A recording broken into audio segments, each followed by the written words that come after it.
Hello, everyone, and welcome back to Let's React to Maintenance Phase. I have no idea how I'm actually going to title this, but we're doing a reaction to Maintenance Phase Episode 2, which is called the Presidential Physical Fitness Test. I do have my alma mater's library window open. I haven't signed in yet because it's still a little bit of a pain in my ass, but it is there if I do need to do any research or look up anything.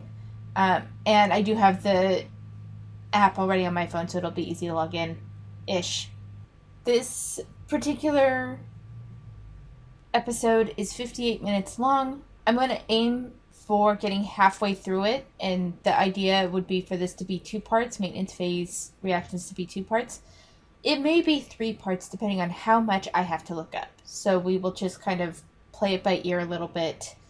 My goal is to record for around an hour-ish, maybe a little bit longer, and we'll see where that gets us.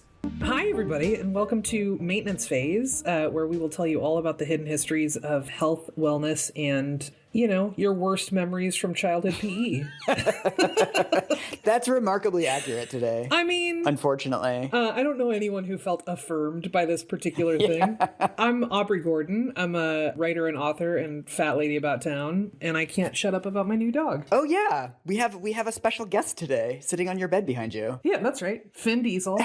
I'm here with my co-host, Michael Hobbs. Petless Michael Hobbs, a reporter for HuffPost. And today we're talking about the President's Physical Fitness Test, which is a site of intense trauma for, it appears, like 97% of American children. I've seen very few people.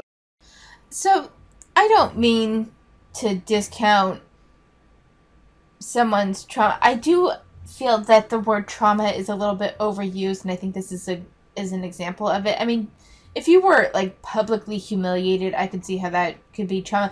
But I don't think anyone ever has liked the Presidential Physical Fitness Test. It wasn't a fun thing to do, but I don't know if I would call that traumatic. I'll need to hear them expand on that a little bit, but part of me is like, okay, is trauma really the word you want to use? There is this kind of ongoing thing, and I've seen it a lot with the FAs, of this, like, lack of a fidelity in language. Like, they'll say something is violently phobic when it's something, even if it's not benign, it's not violent, so trauma is just another one of those words where it's like, I don't mean to discount something that genuinely traumatized somebody, but I think to just say, oh, the Presidential Physical Fitness Test was traumatic for like 97%, it feels like it's discounting and devaluing the word trauma. Am I wrong? Am I just crazy? Am I just being a boomer? Am I just being overly narrow in my thinking about these words? Or is this devaluing the word? There's certain words that I'm like, you want to keep the impact of. Violence is one, trauma for me would be another. There's certain words where it's like, they're serious words, you want them to maintain their impact, and if you attribute too many things to the word, it loses its impact, So anyway, let's just go ahead. They're like, that was great. Glad I did it.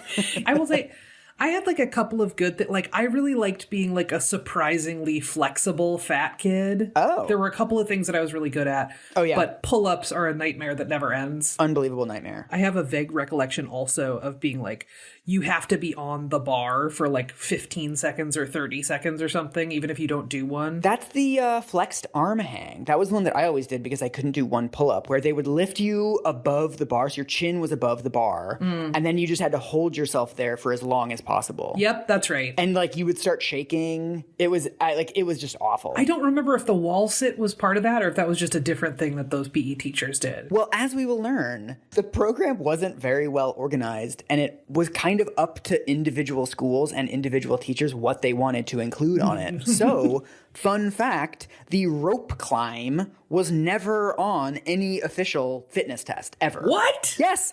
There was no instruction to make kids climb a rope. They just did that because they had one. So at your school, maybe they did the wall sit because your gym teacher wanted that. Oh my God. Okay, wait. Now I gotta look up. This isn't gonna be something that I use my alma mater library for. I just want to know what presidential physical fitness test requirements. So let's take a look at the qualifying standards, and it's a PDF. Okay. And hopefully I remember to not put my stock video over this, but if I have, I apologize. Let's see. The Presidential Physical Fitness Award would go to. So you need to do curl-ups, partial curl-ups, shuttle run, V-sit reach, curl-ups or partial curl-ups, and there's numbers based on age. Shuttle run, V-sit reach, or just a sit reach, and there's certain number of inches or centimeters that you need to achieve.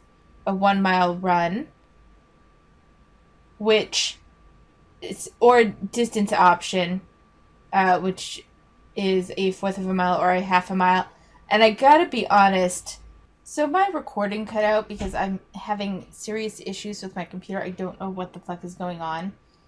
So unfortunately, I lost a good portion of what I was telling you guys. I think it left off at what I was saying about the run.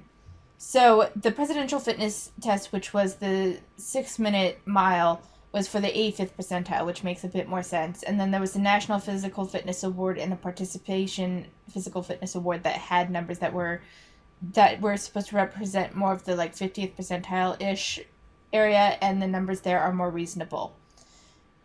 I don't think I got a chance to say what all was involved in the physical fitness test, so I'm going to run through real quick because for some reason this fucking thing stopped the recording and it didn't catch a lot of what I said. Oh, and I had already started listening to Maintenance Phase, so we're going to have to go back 20 seconds in hoping that it's not going to too much of a revisit, so I apologize. I'm having a lot of issues with my computer and my recording software lately. And I don't know how to fix it, and I've been trying a bunch of different things. But anyway, let's go ahead and get through this. So, the Presidential Physical Fitness Award is supposed to have 5 different events. There's the curl-ups or partial curl-ups, shuttle run, V-sit reach or sit reach, the 1-minute mile or the distance option, which is a fourth of a mile to half a mile, and then pull-ups or right angle push-ups. That's for the presidential one. The National Physical Fitness Award allows you to change the push-ups or the pull-ups or the right angle push-ups, or you have the option of the flexed arm hang. But I think if you have to do the flexed arm hang, then you're automatically demoted to the National Physical Fitness Award. So there's that. That's only 5 events, and the way things work in the public school system is you have to fill up 30 minutes to a 45-minute block, depending on whether you have plan time or not. There's a lot of teachers that have plan time. There are a lot of specialists that have plan time, and sometimes that falls into gym. And depending on the day, depending on the time of day, will depend on whether it's a 30-minute block or a 45-minute block. I guarantee anything that was stacked on at the end of this, because what would have happened, here's the way it works. They have to fill up the time. So they're going to add some stuff to this Physical Fitness Award. They're going to do the first 5 as part of the Presidential Fitness Award, and that's what they're going to officially record. They might record the other events that they have the kids do for a personal best record, but they're going to have the kids do the first 5 first. They'll probably need more time, so they're going to tack on extra exercises. It's just kind of based on the gym teacher's preference at that point. It's not a matter of, oh yeah, that's, this isn't scientific or whatever. There's the presidential physical fitness test, and then extra exercises were tacked on to fill up time. That's what it is, because they can't have the kids running around. They have to keep things in order. The kids are not able to do something for themselves, and they will have admin looking over them, especially for this sort of thing, since it's like an official test. They need to keep the kids occupied the entire time. That's why they will have the wall sit or the rope climb, and it's kind of dependent on the gym teacher's preference. So let's go ahead and listen, and I'm hoping it will start roughly where we left off, since my fucking recording canceled. And it recorded everything up until that point. It cut off like 5 minutes, so I'm hoping not like partially of me talking, then part of it was the episode. So let's see. So at your school, maybe they did the wall sit because your gym teacher wanted that. Oh my god. Yeah, so that is, okay, so we are right around there. Yeah, so it is based on what the teacher liked, pretty much. What the teacher thought was a good exercise for the kids. It could have been what was generally well received by the kids. It could have been what was most difficult for the kids. It was all based around, though, like tacking on extra exercises was entirely to make up time. God. That was how scientific it was. Also, what kind of jerk is like, these kids got to be able to climb to the top of that rope? These kids need someone to look at them. Each teacher has things that they really, really like. I've subbed at schools where the teacher was really into running. So they would organize like a running club before school. Running was a big part of their curriculum. And then I had the one that at one of the schools that I'm currently at, the teacher is really big on the kids building hand-eye coordination. So he focuses a lot on like the cup stacking. He gives the kids juggle sticks and like different toss and catch games for the kids, for them to practice with like hand-eye coordination. He's really big on that. So it's kind of entirely dependent on what the teacher personally values. Some teachers really... I had an elementary school gym teacher that really fucking loved the rope climb. I hated the rope climb. I dreaded the rope climb. And we would have... At least once a week, we would have rope climb day, and I hated it. But it is just entirely dependent on what the teacher likes. From below. That's the thing that helps with all of their self-esteem, no matter what. Do you want to summarize, like, what is the President's Physical Fitness Test? So, the President's Physical Fitness Test, my recollection just as a consumer of it, was that every classroom in the U.S. did this. And it was like a little battery of physical tests that always seemed sort of old-fashioned to me. You know, you had to do a pull-up, and you had to do sit-ups, and you had to sit with your legs flat on the floor and sort of reach along a yardstick to see how many inches you could reach. We didn't have a ton of pull-up bars. We had like one or two. Right. So everybody's watching those one or two kids fail to do a pull-up. Right. Yeah. And I also remember seeing kids who were like totally star athletes not be able to do some of the stuff. Yes. And remember how there was always like one random goth kid who was like in theater who could just do like 55 pull-ups? And everybody was like, Trevor, really? What? Totally. It did not correspond to kids' actual physical fitness in these like extremely obvious ways. Yes. There was a kid in our school who was super good at pull-ups, and she was a Marilyn Manson super fan. Yes. And had little cat ears that she clipped into her hair every day. And she wrecked the President's Physical Fitness Test. I also think a really big thing that like people remember about the President's Physical Fitness Test is that it was quantitative. At the end, you got an actual score. Yeah. And of course, kids started competing for it, right? Of like, you can only do... Well, that, to a certain extent, that was part of the motivation, was to create... Teachers don't try to pit kids against each other, but there is this friendly competition thing as a way to motivate the kids. And that whole bit about not actually gauging kids' physical fitness, that's just it. It is gauging kids' physical fitness. It is there is an importance in being able to do a pull-up, as in to pull yourself up, if you are in a situation where you need to be able to pull up your own body weight. It's an important skill to have. Most people probably don't have it, but it's just taking a look at the different things that they have the kids do. Curl-ups, which is essentially a sit-up. important to be able to do. Shuttle run, running back and forth, important to see how fast someone can do that. A V sit and reach, or just a sit and reach, which I think was the yardstick thing that she was talking about. It's good to gauge flexibility. The 1 mile run, how fast you can run, is important to know. Pull-ups, again, there's reasons for these. Being able to sit up just through your own abdominal muscles is a good skill to have.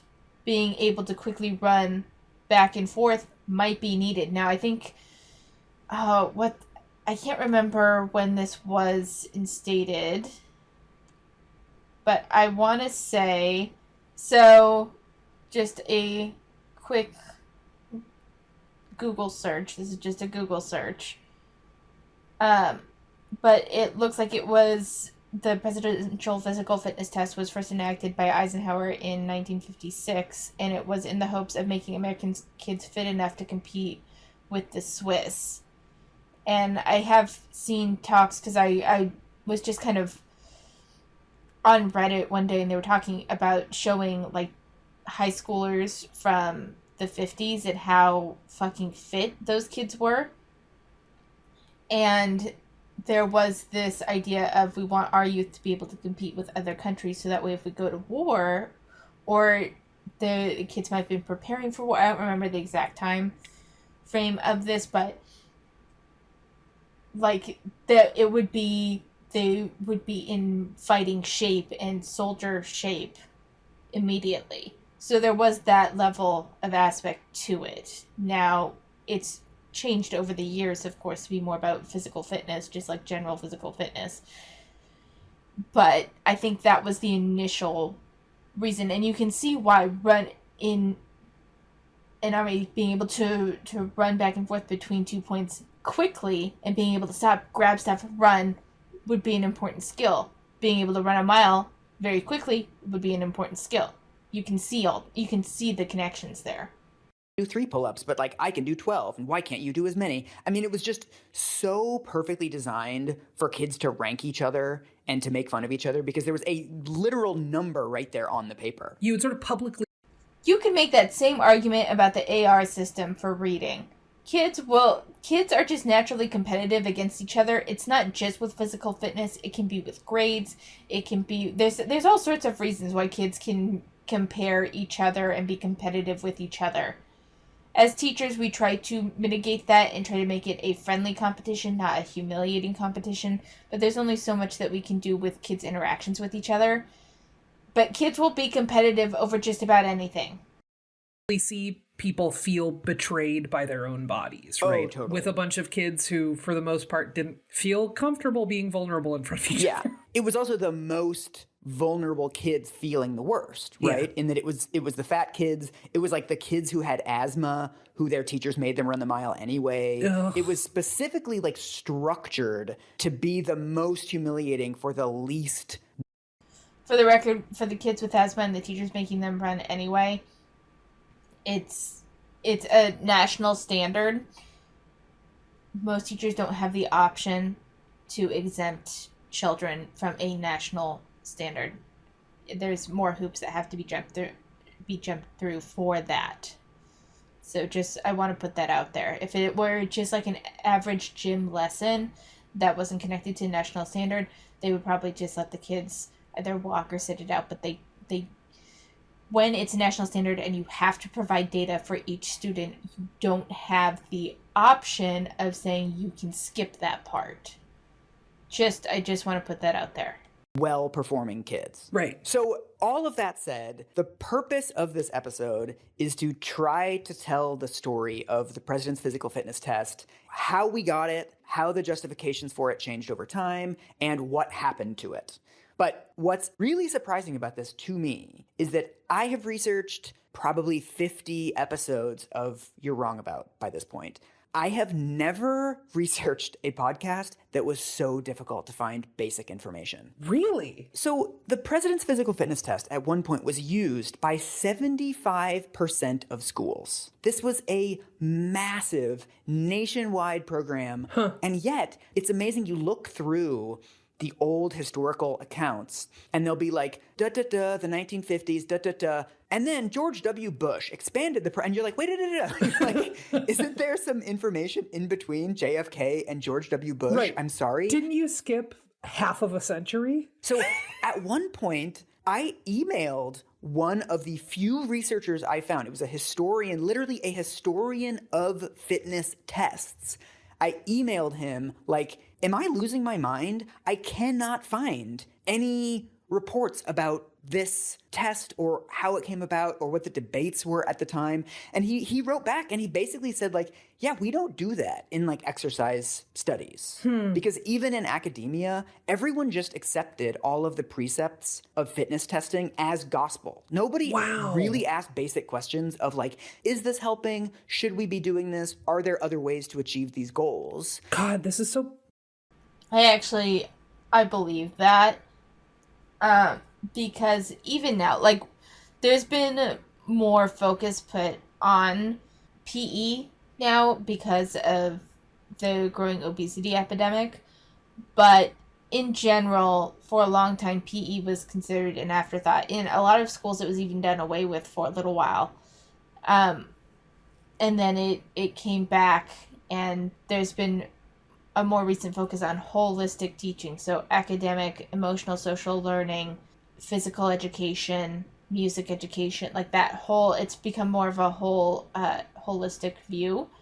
But I fully believe, because the focus has always been test scores and reading levels for a long time. So I could see how PE was overlooked for 50 years easy. Yeah, I can see that. Bizarre. And it feels like, in some ways, it feels like a little encapsulation of a challenge that we have with health and wellness in general, right? Oh, yeah. That there is this sort of very uncritical acceptance. You have to be able to do these things. You have to look this way. You have to have these numbers in your chart, in your blood work, and all that kind of stuff, right? Like, this just is what it is, and you don't question it. Right. So I don't actually know where this all got started. It feels very sort of like mid-century, 50s, 60s kind of time. Oh my God, yes. So I'm curious, like, where did this all start? And do you have any sense of, like, what was the buildup to getting to this point of, like, a national fitness test for kids? This is actually one of the few areas that we do know about. So the origins of this start with two doctors named Hans Kraus and Sonia Weber, who are what was known at the time as posture physicians. This field eventually becomes basically physical therapy. There's, if you have lower back pain, there's like exercises that you can do and stretches that you can do, or, if your hips hurt or whatever. You're strengthening some muscles so that others can rest a little more, basically. Right. We had this sort of emerging physiology of like, why do so many Americans have back pain? This is something that had appeared after World War II. Basically, it's like a lot of Americans were moving into sedentary jobs. And so the muscles that you're using to sort of move around and twist, all these posture muscles were starting to atrophy. And so a huge number of Americans in their 30s and 40s were showing up with back pain and shoulder pain and wrist pain. This was a new thing in the 1950s in America. And so these two doctors just started noticing that once they started doing these sort of, sit-up exercises and stretching the hamstrings and that kind of thing, oftentimes their pain would go away. And they became convinced that the real problem was that kids were not getting these skills in childhood. And so these two doctors come up with something called the Kraus-Weber test, which is a 6-part test that is just measuring sort of your basic fitness, your basic like posture muscles. And so I'm about to tell you these 6 exercises. Are you ready? Yes, let's. So before we get into it, I'm looking up stuff as he's talking, and so far everything seems to check out. They've actually done their research on this pretty well. Also, before I mentioned Eisenhower was the one who like initially wanted to implement it, but it didn't become fully like actually implemented in schools until Kennedy. So just for the record, and it looks like it was retired with Obama. That's what I'm seeing from just a 5-second research bit, but we'll see. Do it. It's a very different test than the president's physical fitness test because it's not measuring a sort of peak of performance or average performance. It's just a binary test that measures minimum fitness. So each one of these exercises, you only have to do once. Okay. Okay, so the first one is you're lying down on your back with your legs straight, your arms straight at your sides, and you just sit up. Uh-huh. That's it. Okay. You're not doing 50 sit-ups. You're literally just like you're lying down and then you move into a seated position. Yeah. And there's also the same one, but with your knees bent and your feet on the floor. And you just sit up into a seated position. So that one's like a single sit-up. Yes. Yeah. Then you roll over, you're lying on your stomach, and then can you raise your head, chest, and shoulders off of the ground? Kind of like a reverse crunch. Mm-hmm. And then still lying on your stomach, can you raise your feet off of the ground? Yes or no? And then there's one flexibility test, which is the one we've all done a million times. You're just standing there, and then you reach down and you touch your toes for 3 seconds. All right. And so it's a very quick test. It's a very easy test, and it gives you these really useful results because it's just like, yes, yes, no, no, no, yes. And you're like, okay, this is the level of fitness that you have. This is what we need to work on. It's also really interesting because a lot of this has elements of sort of like yoga and Pilates both. Yeah. That is just sort of like, can your body move in these ways, right? Yes. Which is a very different approach than do a pull-up in front of the whole class, right? Right. Like, And it's also, because it's a minimum test, there's really not a lot of ways to stratify kids from this because there's no difference between somebody who can do 1 sit-up and somebody who can do 100 sit-ups. It's just, can you do one? Yes or no? Yeah. It's not designed to shame children as later tests will be. It's more, it's I think saying that later tests were designed to shame children is attributing a very false intent to the test. In my experience in education, nothing is meant to shame the children. It is meant to create a standard that all kids can achieve it's a way of creating equity across all of the schools in the US. We are a very large country. By having a set number of standards that you expect everyone to achieve, the hope and the goal is that every child can complete their K-12 education coming out with a certain level of knowledge, yes, but a certain level of physical fitness as well. That's what standards are for. They're not meant to shame children, and I don't like this attribution of intent, of like malice intent, where I guarantee there was not one. a diagnostic tool, basically. great. Go forth. Sounds Yeah. good. But so in the late 1940s and early 1950s, Krauss, Weber, and a woman named Bonnie Prudden, who becomes a really famous exercise guru, like early exercise guru, the three of them start administering this test to thousands of school kids. And eventually, in the early 50s, they go to Europe and they test 3,000 kids in Switzerland, Italy, and Austria on these tests. And so the scientific result that really begins the panic that leads us to the president's physical fitness test is, after these tests, they find out that 58% of US kids fail at least one of these tests, and only 8% of the European kids fail these tests. Ooh. So Americans are failing at these like basic minimum standards of fitness far more than the European kids. Well, and if we're talking 40s and 50s, right, we're sort of like in the ramp up of the space race. It's post World War II. Oh, There's yeah. this intense sense of like establishing the US as a superpower and as like dominating on a bunch of fronts. So I could imagine that results like this would be like really alarming. It's like We have, as countries, have compared ourselves to other countries forever. So yeah, and so far everything is kind of checking out. I think the biggest issue so far is just that they are attributing this weird malice intent towards children for physical fitness tests, where I would place money down that there was no intent to humiliate children. So far, that's been the only real issue I have with what they've said so far. an existential crisis when these results come out. Because one of the things that they find within these tests is that there's no difference between rich kids and poor kids or urban kids and rural kids. Something is wrong with America, and Europe is beating us at this. Do they ever figure out what's at the root of that, or are there sort of decent hypotheses about why that might be? Yes. So the main hypothesis for this is American decadence. So this is an article from Hans Kraus interpreting the results. He says, Europeans rely less on automobiles, school buses, and elevators. European children walk miles to school, ride bicycles, hike, chop, and haul wood for home heating. In contrast, American children are largely driven in cars by their parents, confined to their own neighborhoods, and obligated to perform only easy chores, such as making their own beds and setting the table. Nothing more strenuous than walking the dog or mowing the lawn. That feels like such a little prototype of what's to come with sort of the obesity epidemic. Oh my God, I know. There is a really fascinating book. I think it's called Diet and the Disease of Civilization. The idea that this author is sort of positing is that the way that we think about diet and exercise and weight loss and all that sort of stuff is as we were in the Garden of Eden and we have fallen. And the reason we have fallen is because of civilization, right? Is because of cars and buses and industrialization and all of that kind of stuff. I'm not sure what point they're getting at, but this would completely track to me.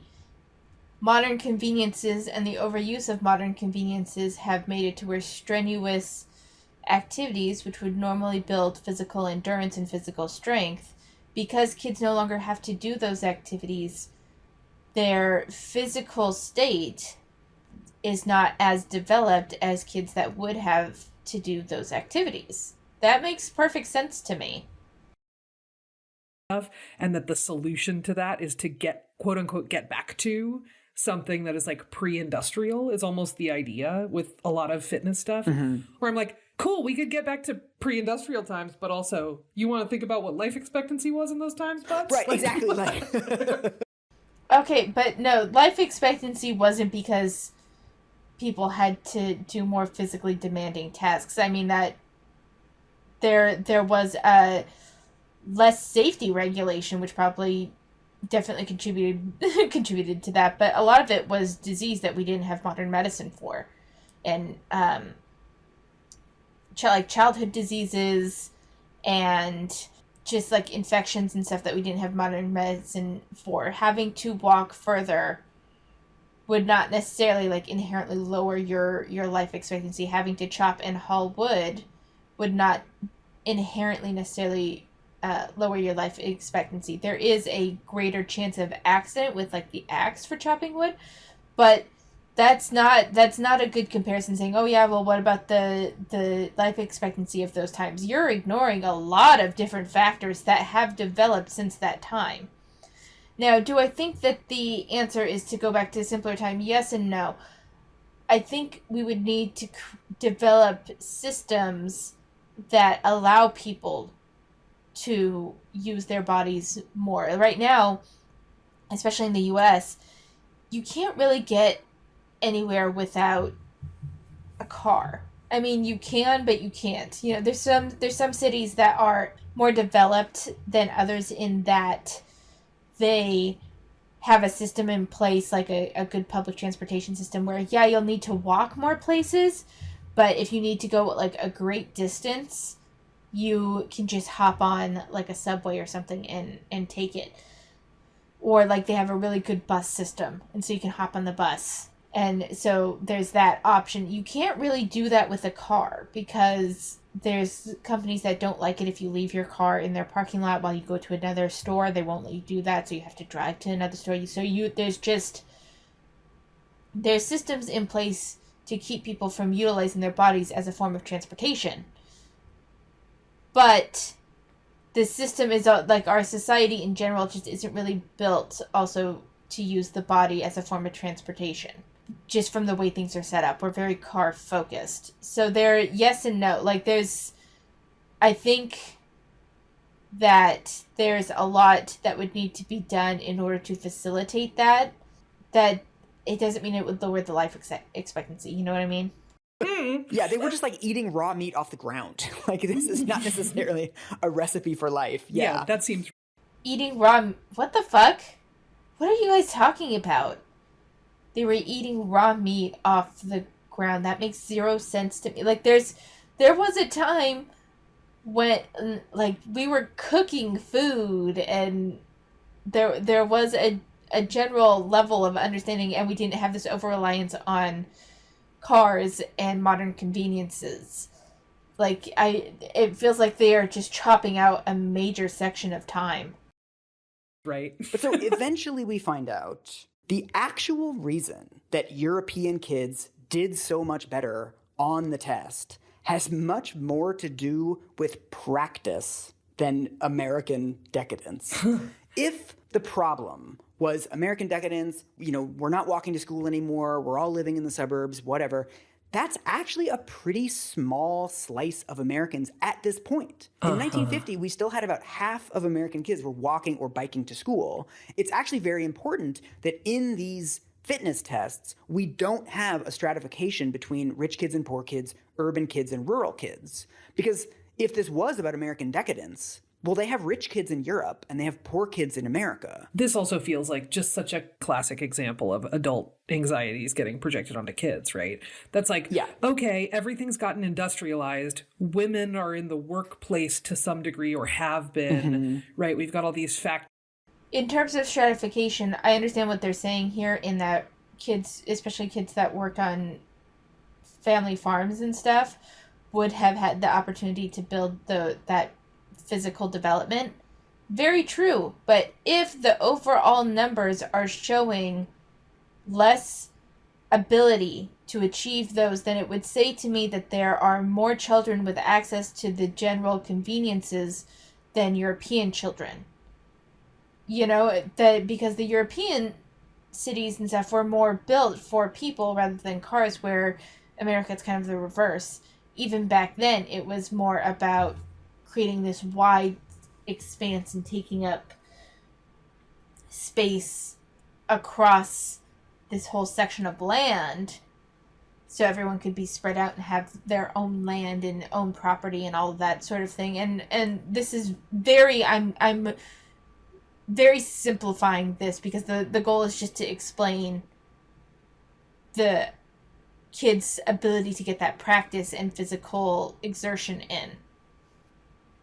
If you even the removing of stratification between like rural kids and urban kids and how far they would have to travel, the work they would kind of have to do, is still to a certain extent irrelevant when you're looking at the general populace of the human people, the American.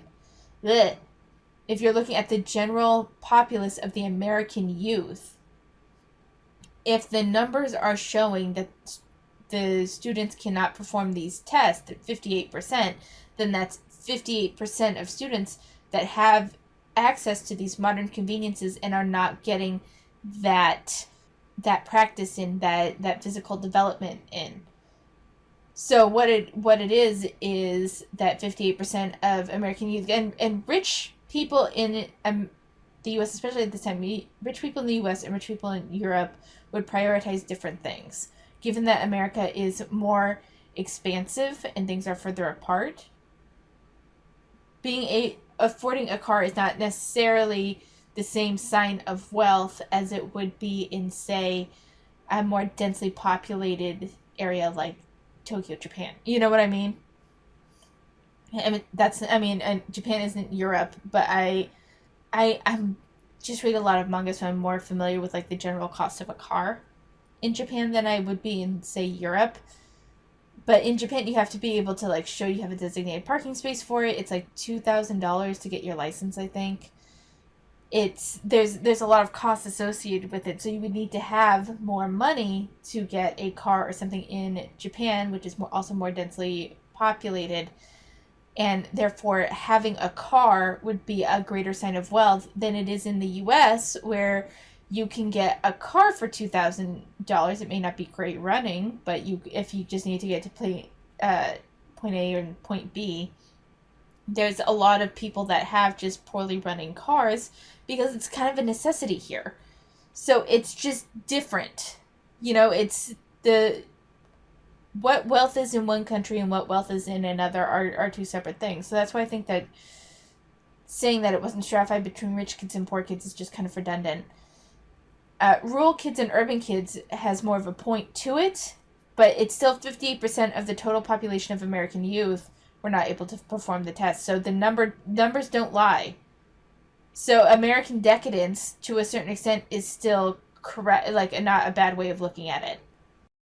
Factories that were producing munitions and are now producing like dishwashers and shit like that, right? Like, Yeah. what's the human cost of not having to do this work? What's the human cost of living in cities and suburbs, right? Like, I could imagine, given the rate of change during that sort of post-war time, that there would be a lot of anxiety to go around, and this seems like a weird place to put it. Oh, yeah. But then what's really interesting about the Krauss-Weber test is, as Krauss and Weber themselves say, this is a test that can improve with practice. So American kids who take this test and fail it and then practice at it for 6 weeks will then get the same results as Europeans. There's also the question of whether this is actually measuring fitness, or is it just measuring, I mean, are you somebody who does sit-ups on a regular basis? Right. European kids, the PE that they get in school is much more like calisthenics, where it's one gym teacher standing at the front of the class, and they'll do 50 jumping jacks together, and then they'll stand with their arms out, and the kids have to kick up their left leg and kick up their right leg, and then they'll all do 50 sit-ups together. It's very regimented and sort of militaristic. Whereas what happened with this form of physical education, because this was actually very popular in America from around the 1890s until the 1950s, Americans did this too. But then what they found out was that this kind of exercise was really popular with the Nazis. God. This was a huge thing for Hitler, was this idea of sort of physical superiority, right? That it's not just enough to be white and blonde, you also have to be white and blonde and fit. And so Are we seriously, is this gonna go where I think it's gonna? This feels like such a false comparison of, oh dear God, are we really saying that calisthenics is connected to Nazis and not just that Nazis also did calisthenics? I guarantee Nazis probably ate bread too. Are we going to say that bread is now...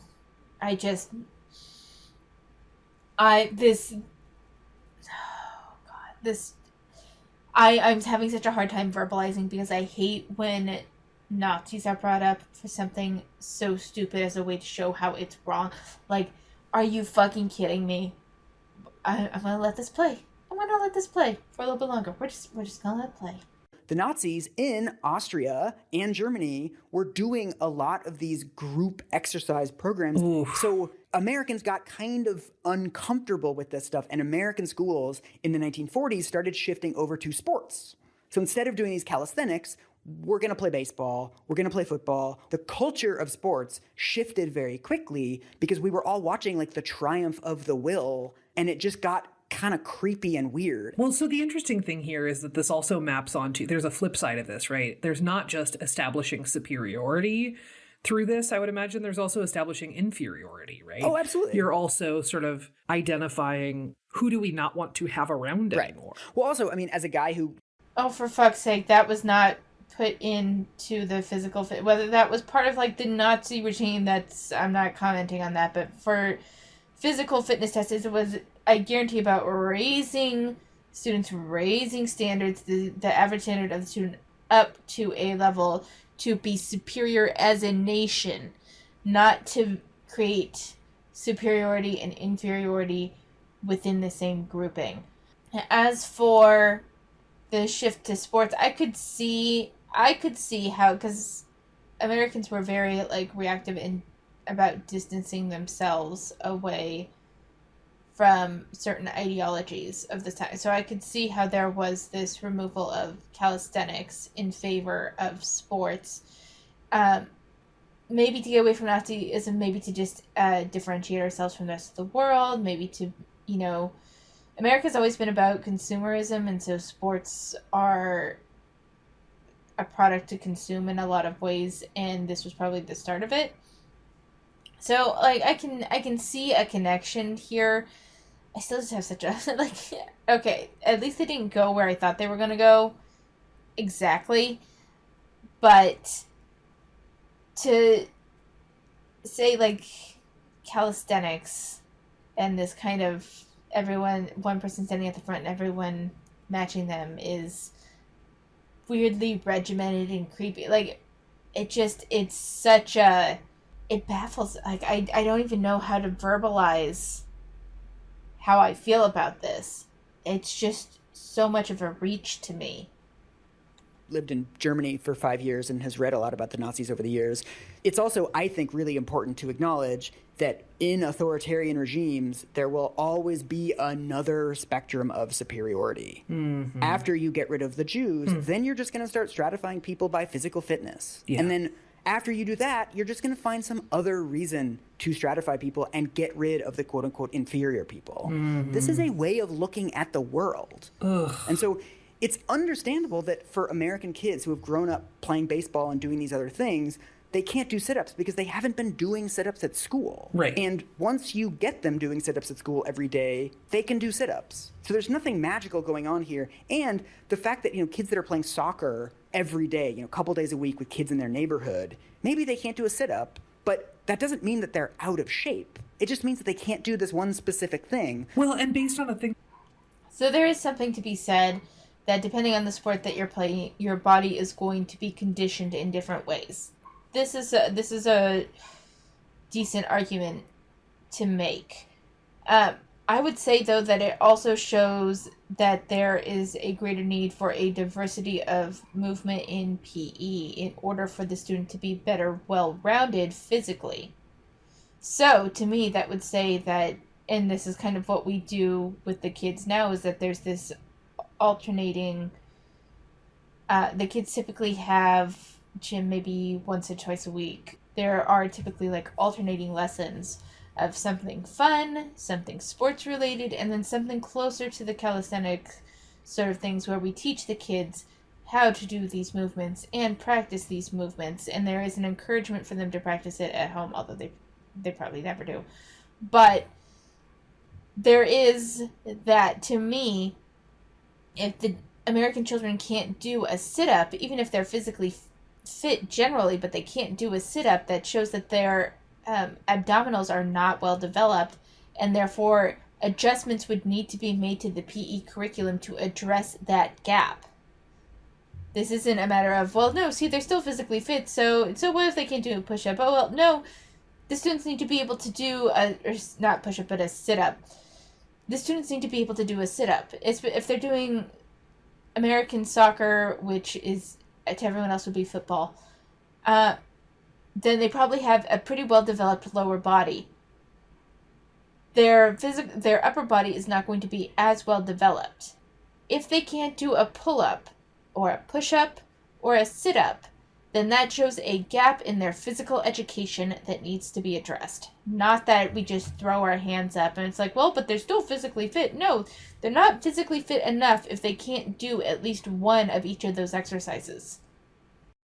It was like, do you have back pain, adult? How do we treat your back pain, adult? Right? To be like, we got to get in there early so these kids don't have back pain 20 years later. It feels like there's some missing connections here. So all of this, the reason why it's called the President's Physical Fitness Test is because Eisenhower sees these results, and he's a military guy. Uh-huh. And he immediately links the fitness of American kids to America is going to have problems fighting wars if this gets any worse.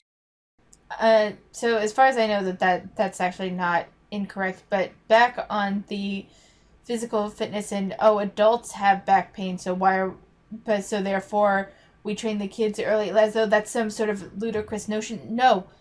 Habits that are built in childhood are more likely to carry on through adulthood.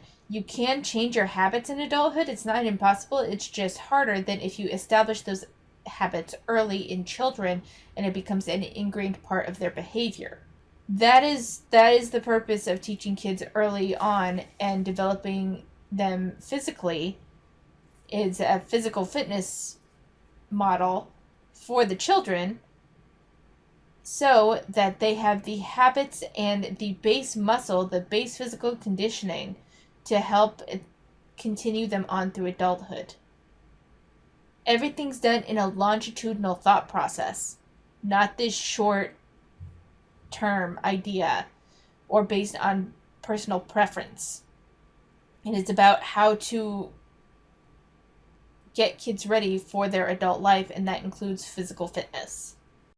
That's where the rope climbing comes in. Oh, yeah. And also, I don't know if this is apocryphal, but Bonnie Prudden, this later exercise guru, she gets invited to the White House and she gives Dwight Eisenhower the Krauss-Weber test. And he passes. And then she tells him, 60% of American kids don't pass these tests. And he's like, Yeah. yeah. And so in July of 1956, Eisenhower creates the President's Council on Youth Fitness.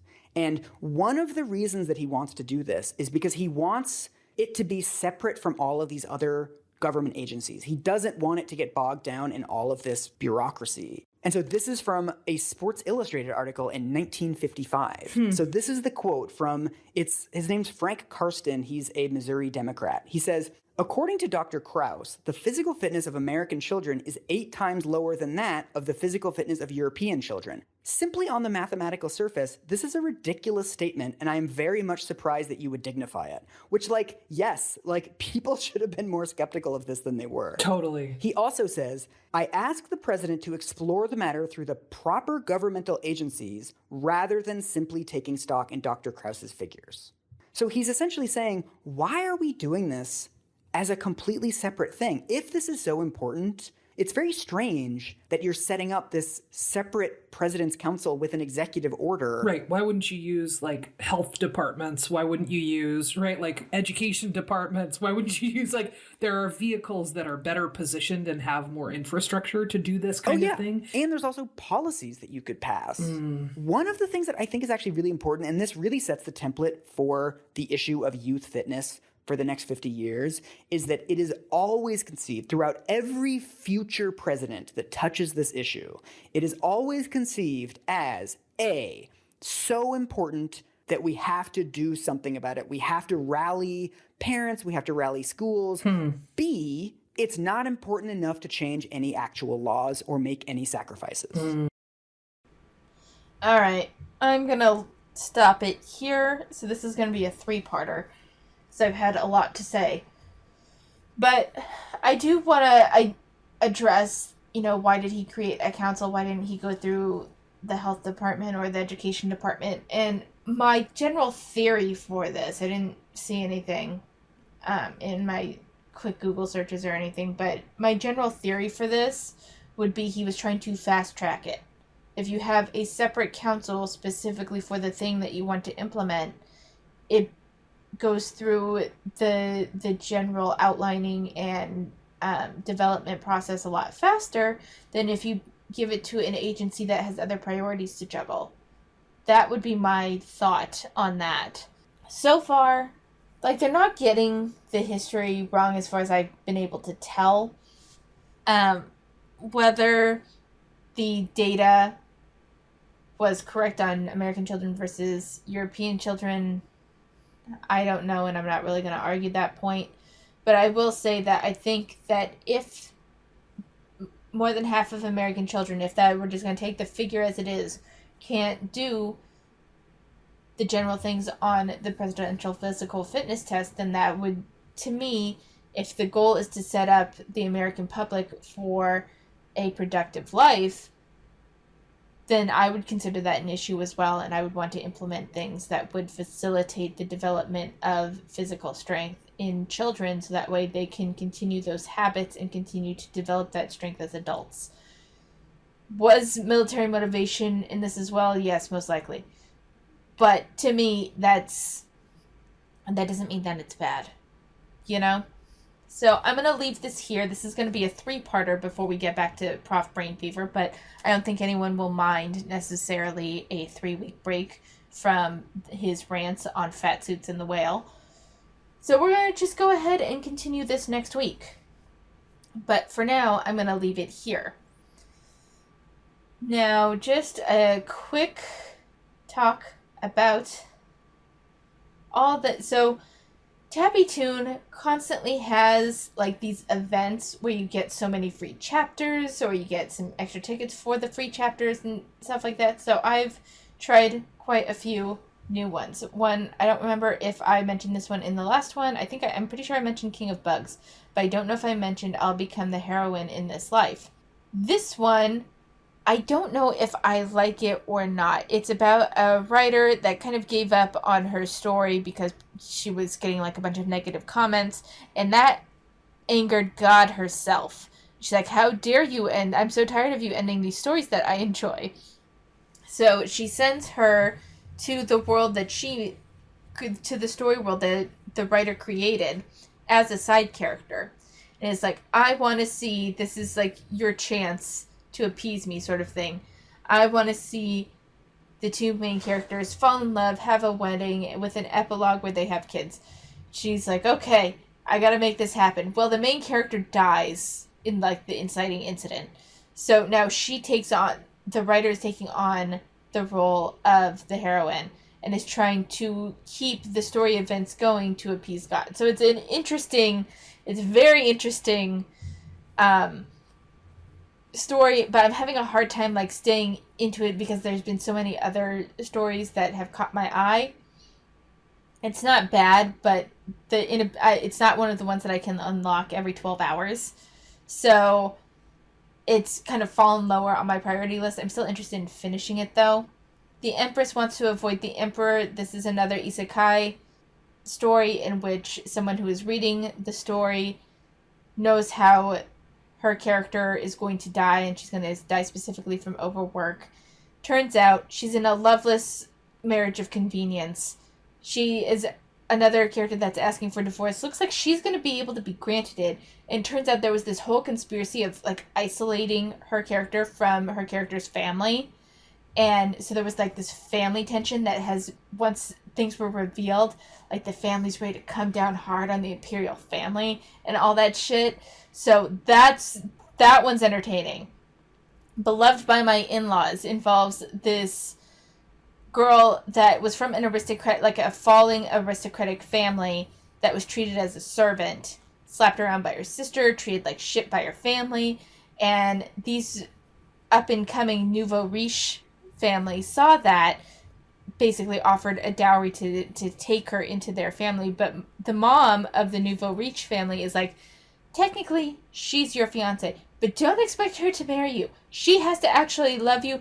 We're doing this for her benefit, not you. Like, she's telling her son off. She's like, we have essentially bought her, and I don't want her to fall into a trap of just thinking that she has to appease everyone. I want her to live for herself. And like, she's just like, she has all sons, and she's like, everyone will treat her nicely. It's a kind of a great little almost slice of life sort of tale. I'm really enjoying this one. Tied to You is a soulmates AU sort of situation in which this guy who is in love with his best friend, who has no feelings towards him, finds out that his soulmate is his best friend's brother. So that's about as far as I got. I've only gotten about 6 chapters in.